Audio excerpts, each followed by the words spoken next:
Let me tell you about one of the reasons why some fathers lose contact with their biological children after divorce and separation, and that is the reason of conflict with their ex-partner. Let me read you this. When the relationship between ex-partners remains hostile, children can become the battleground. You know exactly what I'm talking about when I say this. Some men back away to protect the children from the conflict, or because they've been told by family members, by sisters, by grandparents, look, just back away for now until things settle down. And it's better off that you don't just come around right now. Listen to me. If that man does decide to take that advice and he disappears for 6 weeks, for a month, for 2 months, all of a sudden, the story is against him, because the mother can say, well, he doesn't come around to see the kids or whatever it may be.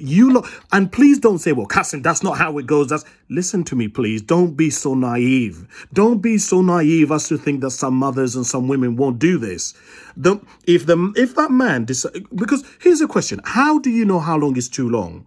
Is 2 weeks too long for you and to wait for things to settle down? Is a month, 2 months? Is it a year? How do you know when time? Because then, unless you're saying, well, Kasim, is whenever she feels comfortable, what if when she feels comfortable is 2 years down the line?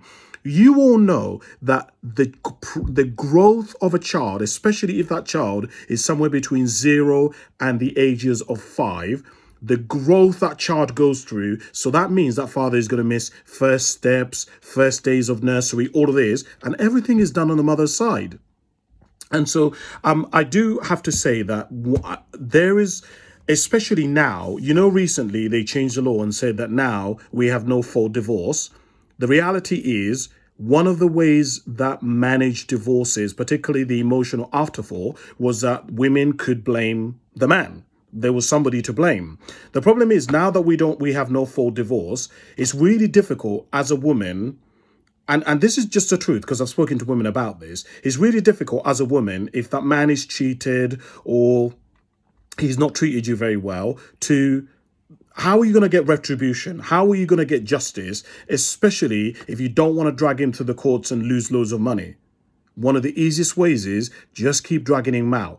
I could not believe when women told me that, Kasim, one of the strategies that they use to keep that man out of the child's life is to just make him keep putting more tests in the way, keep putting more barriers. Because for a lot of men, they give up eventually. If you're constantly rejected, you're constantly tested, eventually most men give up and they don't come around.